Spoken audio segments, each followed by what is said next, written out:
Après un premier épisode fort sympathique, Sylvester Stallone revenait en 2012 avec un second opus orgasmique.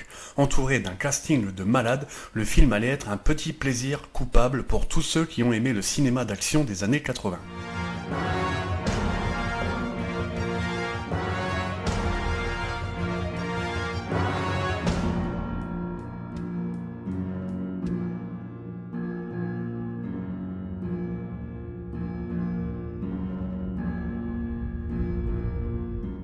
Dans les années 90, chaque enfant ou ado s'est déjà imaginé le soir avant de se coucher ou encore dans les cours de récréation un film réunissant toutes ces stars de films d'action ensemble à l'écran.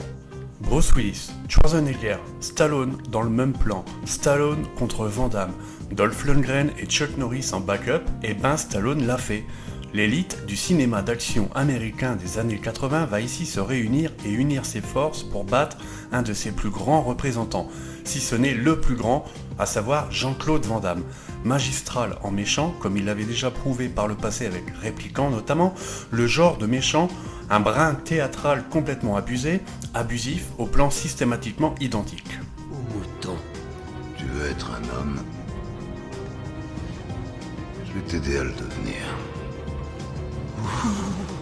Flirtant parfois avec un ton parodique, pas toujours très bien interprété, ou encore une réalisation de Simon West loin d'être exceptionnelle, l'intérêt de ce film n'est pas là.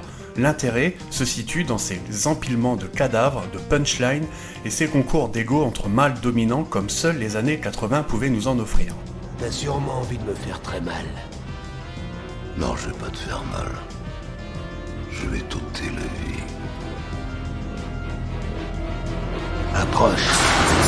Sly, Bruce Willis ou encore Schwarzenegger en font des caisses. Ils se battent côte à côte dans des scènes anthologiques aux dialogues riches en références cinéphiliques. Je vais être à court de munitions. Je reviendrai. T'es assez revenu comme ça. Je reviendrai. Youpi-kai. L'apparition de Chuck Norris est tout simplement tordante, jouant sur son image et n'hésitant pas à prononcer quelques Chuck Norris facts.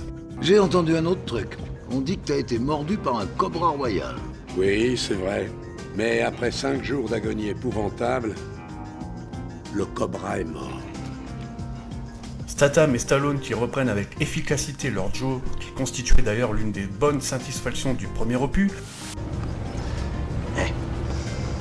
Quoi? Tu veux un petit conseil d'ami? Quoi?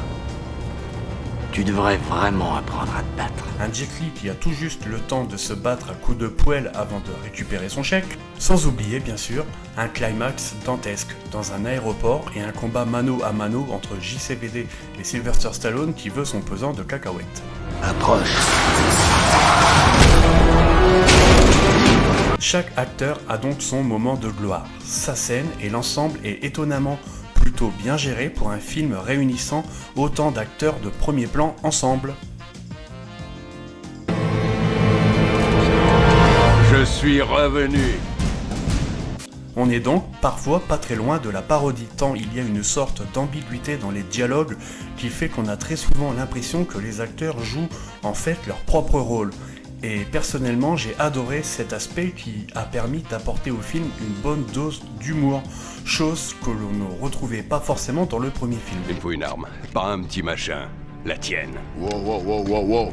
Mon gros machin va rester où il est. C'est bon, César. T'en as une autre de secours. Si tu me la rends pas, c'est ton cul qui va être terminé. Dans tes rêves.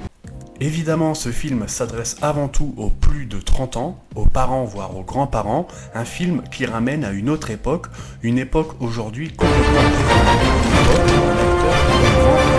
rien que sur son nom. Stallone enchaînera donc avec un troisième opus et trahira un petit peu son concept afin d'incorporer des jeunes dans la saga.